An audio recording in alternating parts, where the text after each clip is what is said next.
Okay, so when you break a bone, it feels like an absolute disaster, right?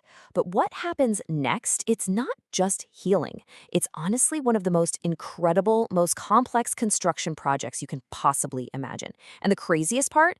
It's all happening inside your own body. So that really is the central mystery we're diving into. How on earth does your body manage to bridge this empty gap between two shattered pieces of bone? How does it build a brand new, perfectly working structure from, well, practically nothing? So let's just reframe this whole thing. Forget medical emergency for a second. Think of it as a construction project. The moment a bone breaks, your body becomes this master general contractor. Its job? To turn a total disaster zone into a high performance structure. And it does it all following a very, very specific blueprint. And you know, every good project has a schedule. Phase 1 is the emergency response, and that kicks off within hours. Then, over the next few weeks, Phase 2 is all about building a temporary scaffold. Phase 3, which takes months, is like pouring the concrete. And get this, the final finishing touches, the full remodel, that can actually take years to complete. So let's start right at the beginning, the exact moment of the break. I mean, this is the incident that kicks the whole thing off. It instantly declares a state of emergency inside your body. All right, so here's the initial damage report. We've got structural failure. We're talking sharp, dangerous bone fragments. We've got severed supply lines because all those blood vessels are torn. And of course, there's a ton of collateral damage to all the tissues around it. So what's the first priority for any project manager? Site control. And that brings us right to step 1, calling in the first responders.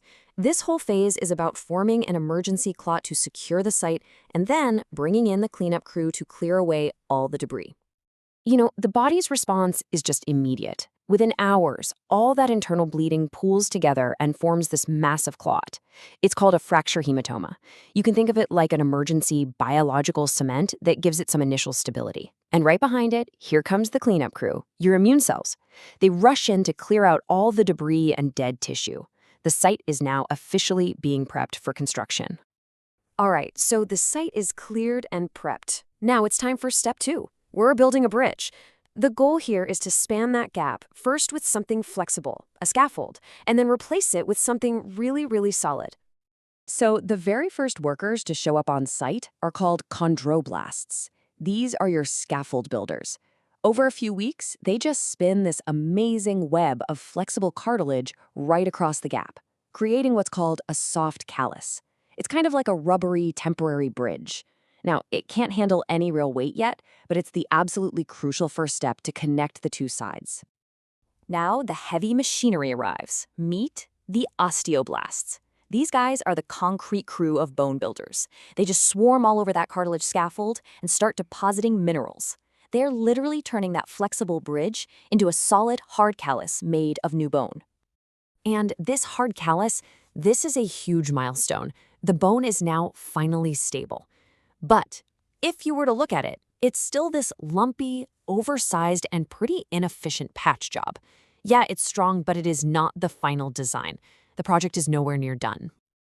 And that takes us to what is by far the longest and most sophisticated phase of this entire project. Step 3, the final remodel. This is where the body brings in the true artisans, the master engineers, to apply the finishing touches.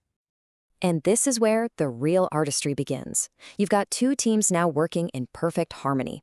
First, the demolition crew. These are the osteoclasts. They arrive to dissolve and chip away all that rough, bulky excess bone.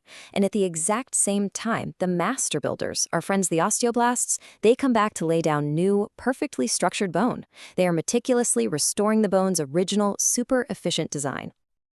And this part is what's truly mind-blowing to me. This final remodeling, it is not a quick fix. We're talking months, sometimes even years.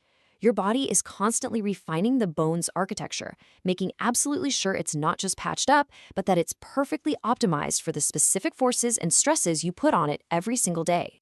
So we've seen the 3 major construction phases. But, just like any real-world project, success isn't a guarantee. It all depends on managing the conditions at the construction site perfectly. Yeah, there are a few project success factors that are totally non-negotiable. Stability is number 1. That's why we have casts and surgeries, right? To hold the pieces perfectly still so that bridge can be built. A good blood supply is like the highway that delivers all the workers and materials to the site. And proper nutrition, well, that provides the raw building blocks. And unfortunately, things like your age, or habits like smoking, or conditions like diabetes, they can seriously slow down the entire timeline. And this just shows one of the biggest variables pretty clearly: age. I mean, a child's body is like a hyper-efficient construction company. They heal remarkably fast. As we get older, that whole process, it just naturally slows down. So ultimately, it really all comes down to a few key principles for success. You need stable alignment, you need a great blood supply to fuel all the work, and then eventually, you need controlled, gentle stress on the bone to tell that remodeling crew exactly how to rebuild it for maximum strength. So, when you look at the whole process from start to finish, it's pretty clear your body isn't just healing, it's acting as this incredibly expert project manager. It takes a chaotic disaster site and with a flawless plan, it transforms it back into a perfectly engineered, beautiful structure. So that leaves us with one final thought. Your body, my body, it holds the blueprint for perfect self-repair, for turning catastrophic damage back into functional strength.